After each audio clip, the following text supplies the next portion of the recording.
Hey CrossFit Burning, it's Thursday, January 13th, and we're working on a little bit of gymnastics today. We're going to close things out with just some nice, easy movements that's going to make the body feel better, if anything.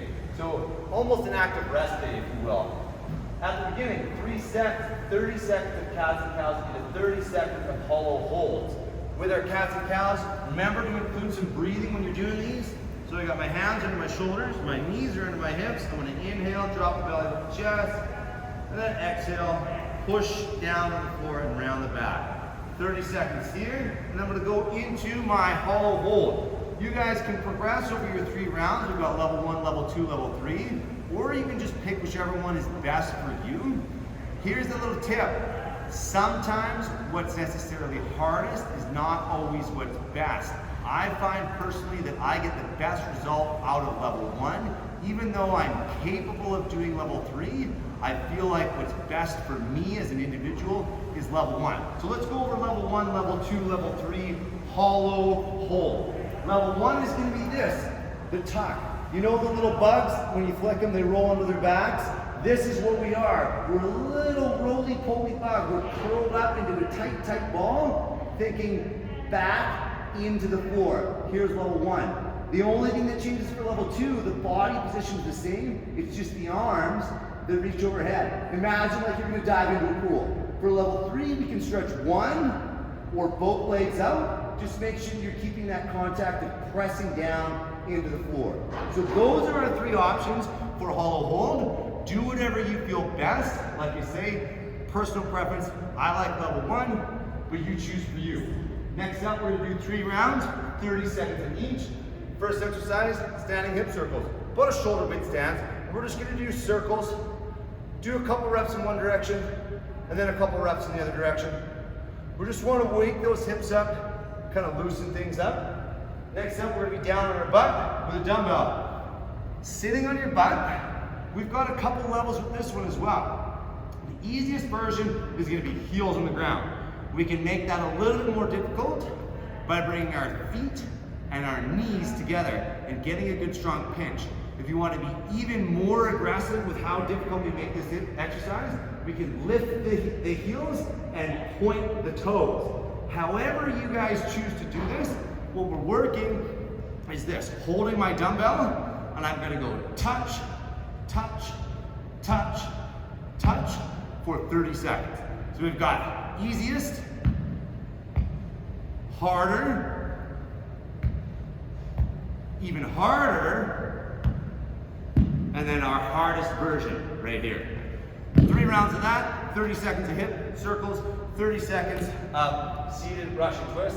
Next one, 3 rounds, 5 per side of a kettlebell or dumbbell windmill. When we're doing this windmill, what we want to be thinking about is getting into the hip of the same side of our dumbbell. So if I've got my dumbbell overhead, I'm going to be sticking this hip out as far as I possibly can. I'm pressing, reaching, and looking at the ceiling as I start to bend forwards and come down, reaching for the floor, and then I stand back up. Get back into the hip, stick that butt out, just like you're throwing a good hip check, down, touch the floor, and come back up. Now, if you're finding it difficult to get into this hip, we can do this in a half kneeling version. The arm that holds the kettlebell is going to be the knee that is up. So I've got my right knee up, and my right arm is going to be holding this kettlebell. I press the dumbbell to the ceiling, hip goes out, hand comes down, and then I'm going to lift back up to standing. It's going to make it a lot more accessible to get into this hip, as well as dramatically reduce the range of motion. So we're going to do 5 on one side, switch, 5 on the other side, and you got 3 rounds there. Once we get through all of this kind of gymnastics fundamentals, we want to have 10 minutes of just continuous movement. Exercise 1, alternating curtsy lunges. Standing with my feet together, I'm going to put my knee just to the outside of my opposite heel. 1, and then the other side. 2, you can see that knee is landing right here behind my heel. 3, all the way up to 10. Next exercise, push up to downward dog or yoga push up. So the push up to downward dog, we did these yesterday as part of our warm up. Push up, and we're going to open up the shoulders. Push up, and open up the shoulders. If you want to dial this up, you can do the yoga push-up, or sometimes we call it the dive bomber push-up, where I'm gonna dive down, open up into upward dog, and then push myself back into downward dog. Dive down, kind of straighten the floor, press up, and back. When you guys are done, your push-ups, alternating side lunges. Setup is the same as our curtsy lunge, except this time instead of stepping behind, we're taking a great big step out to the side. We want to feel a good stretch through the inside of the thigh. Sink down as low as you can. Stand with the feet together. That's 1. Other side is 2. All the way to 10 reps alternating. And then one of my absolute favorite full body mobility exercises, the thoracic bridge. When I do my thoracic bridge, I'm going to start on all fours.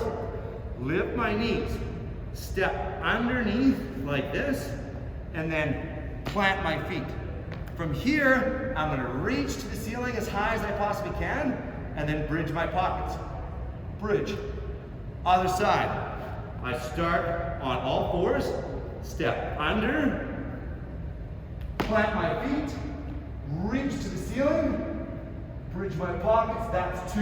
We're going all the way to 10, and we want to keep a continuous pace through for 10 minutes. A nice little bit of easy work today the last couple days, followed by some recovery, continuous movement, we'll call it. Anyway, hope you guys enjoy. Let us know how it goes. Favorite parts, least favorite parts, things you think we can improve upon. We love hearing what you think. Throw it in the comments. Have a great one. See you tomorrow.